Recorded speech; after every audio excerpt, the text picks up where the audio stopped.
So, the year is 2021. What do you think life expectancy is in the United States? Now, if I were to guess 30, 40, that's just me though, because we live in like a fucking like disgusting primitive fucking hellhole. That being said, let's find out together. U.S. life expectancy in 2020 saw biggest drop since Second World War. Now, I have a question. With the advent of science, medical science, knowledge in those fields, and the combination of those fields, right? Healthy food options, right? More expanded, exercise capabilities. Like, we're constantly building new ways to elongate the human lifespan. How does the life expectancy go down? I'm asking a question. How is it possible for it to go down? How is that possible? Does anyone know? Does anyone have, okay, so we just invented new medicine. We just invented new treatments for people. We just invented this and that and then, and we also have, better ways of eating. We have better food science so that we know what foods to eat. We all know this now. And our life expectancy is going down? What? I don't understand. Okay. All right, let's read. U.S. life expectancy fell by a year and a half in 2020, the largest one-year decline since the Second World War, public health officials said Wednesday. The decrease for both Black Americans and Hispanic Americans was even worse, 3 years. The drop spelled out by the Centers for Disease Control and Prevention is due mainly to the pandemic, which health officials said is responsible for close to 74% of the overall life expectancy decline. More than 3.3 million Americans died last year, far more than any other year in U.S. history, with COVID accounting for about 11% of those deaths. Only 11%? The findings come as officials across the country weigh the possibility of reinstating some of the stricter efforts to curb the virus, including universal mask wearing and vaccine work requirements. Los Angeles County recently reinstated its indoor mask guidance. Black life expectancy has not fallen so much in 1 year since the mid-1930s during the Great Depression.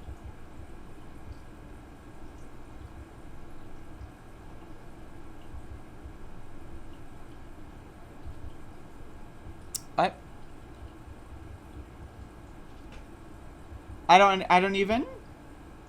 What? Does anyone know? Okay, health officials have not tracked Hispanic life expectancy for nearly as long. Interesting. But the 2020 decline was the largest recorded one-year drop. The abrupt fall is, quote, basically catastrophic, said Mark Hayward, a University of Texas sociology professor who studies changes in U.S. mortality. Killers other than COVID played a role. Drug overdoses pushed life expectancy down, particularly for white people. Again, I was mentioning this earlier, how white people are more likely to die of drug overdoses because they're given access to more medications because doctors just don't believe black people are allowed to have pain and therefore don't prescribe them things like, opioids, for example. It's ridiculous. This shit is ridiculous, okay? So, and rising homicides were a small but significant reason for the decline for black Americans, said Elizabeth Arias, the report's lead author. Interesting. White people died from drug overdoses. So sad. Black people died because they were shot. What? That's an interesting way to present that information. Other problems affected black and Hispanic people, including lack of access to quality health care, more crowded living conditions, and greater share of the population in lower-paying jobs than required to keep them working when the pandemic was at its worst, experts say. Life expectancy is an estimate of the average number of years a baby is born a given year might expect to live. It's an important statistical snapshot of the country's health that can be influenced both by sustained trends such as obesity, as well as more temporary threats like pandemics or war that might not endanger those newborns in their lifetimes. For decades, U.S. life expectancy was on the upswing, but it's trending upward at the slowest rate compared to other developed nations, by the way. So think about that. But that trend stalled in 2015 for several years, before hitting 78 years and 10 months in 2019. Last year, the CDC says it dropped to about 77 years and 4 months. But that trend stalled in 2015 for several years. Interesting. What happened in 2015? More than 80% of last year's COVID deaths were people 65 and older. CDC data shows that actually diminished the pandemic's toll on life expectancy at birth, which is swayed more by deaths of younger adults and children than those among seniors. That's why last year's decline was just half as much as the 3-year drop between 42 and 43 when young soldiers were dying at war, and it was just a fraction of the drop between 17 and 18 when the first, 1917 and 18 when the first war and Spanish flu pandemic devastated younger generations. Life expectancy bounced back after those drops, and experts believe it will this time too, but said it could take some years. Why? I want you to ask these questions. Think about your health. What do you eat every day? Think about it. What do you eat every single day? Do you eat garbage? Guess what? I've got news for you. You are why life expectancy is dropping. Now, I'm not saying this is all your fault. I'm not saying that. Why do you eat garbage? There's a lot of reasons why people eat garbage. Typically, 100% of them don't involve because I love it and I love being unhealthy.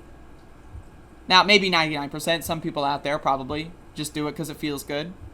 But chances are you eat garbage because that's all you have available to you. Look at how government foods work. Look at corn subsidies, for example, in the United States of America. Corn is highly subsidized because racist Republicans wanted to prevent famine riots, basically, in the 60s and 70s. So racist Republicans basically said, what can we do that's the cheapest way to feed people so that they don't try to riot in the streets for food? Oh, I know, we'll subsidize corn. Right? That combined with the fact that we have processed food at a highly expanded rate. People are often eating freezer food, fast food, microwaved food, prepackaged food, that kind of stuff. Processed food is significantly unhealthy because the processing procedure removes a lot of key nutrients. Why does it do that? For storage and long-term value. Why? So that they can put it on shelves for longer. Why? So that people can have a higher chance of buying it and so food doesn't rot. Not because they don't want food to go wasted, but because they don't want to waste their dollar. I need you to understand, right? Life expectancy goes down while the rich are getting life-saving treatments. The rich have access to any foods that they want. The rich have access to, all of the cutting-edge medical treatments, all of the new medicine being developed, all the new scientific medical research that's being done to elongate aging, slow down the aging process, etc. That's all benefiting the rich people. While the poor people continue to eat garbage, continue to be brainwashed, and continue to be stressed. They're working 2 jobs, right? Probably not getting good exercise, probably not getting good sleep.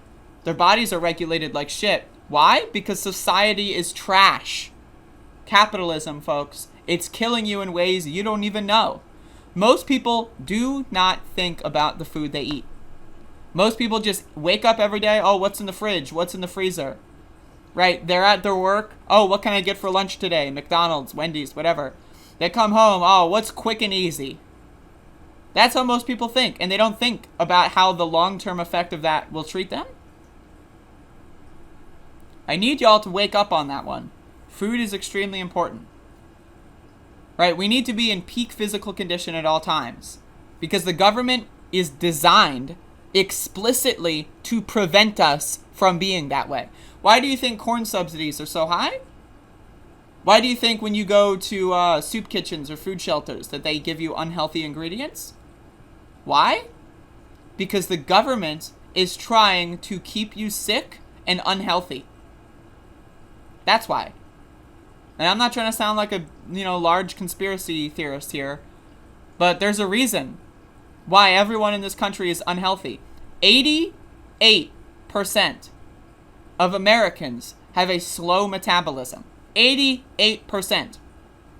How many viewers do I have right now? Let me check. 50 viewers right now. 88% of you have a slow metabolism. Right? So what is that? That would be what? Like 6 people in this whole chat out of 50 people, 6 people have a healthy metabolism. 6. 6 of 50. Think about that. Is that something you understand? Do you know what the effects of that are? 88% of Americans have a slow metabolism. What? How is that possible? With all the books on food, with all the nutritional scientists, with all the info that we know on food, people are still eating like garbage. Why is that? When you could just go on the internet and find out what an ideal diet for your situation is, right, with a couple of, weeks or years of research, maybe, depending on how hard you want to go on it. Why are 88% of Americans metabolically slow? Does anyone know? I'm on a fact-finding mission here. We are built by society to be unhealthy. And that's why this pandemic killed so many people, because so many people are unfucking healthy. Now I want to because all those fat phobic people out there are dumb. Okay? You know what? 88% of Americans are not obese. You know that, right? 88% of Americans are not obese. But 88% of Americans have a slow metabolism. That's because it's possible to be thin and not put on weight outwardly and still have a slow metabolism and have fatty organs. I want to make everyone so if you go out there and you want to blame fat people, I got news for you. You probably have a slow metabolism too.